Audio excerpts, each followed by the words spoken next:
हाय. आज मी एकदम हेल्दी आणि टेस्टी अशी व्हेजिटेबल उपमाची रेसिपी दाखवणार आहे. त्यासाठी मी इथे कांदा बारीक चिरून घेतला आहे आणि मिरच्याही चिरून घ्यायच्या आहेत.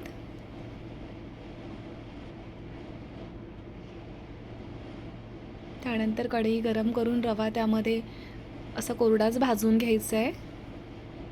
त्यानंतर कढईमध्ये तेल गरम करायचे आणि उडदाची डाळ थोडीशी धुवून ती तेलामध्ये फ्राय करायची आहे.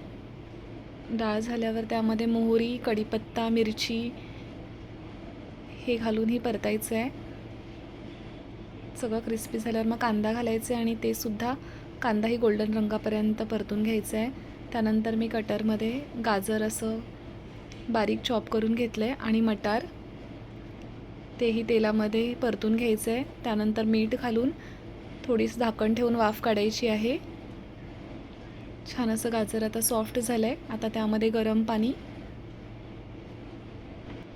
पाण्याला उकळी आल्यानंतर भाजून घेतलेला रवा असा हलवत घालायचा आहे, म्हणजे गुठळ्या होणार नाही.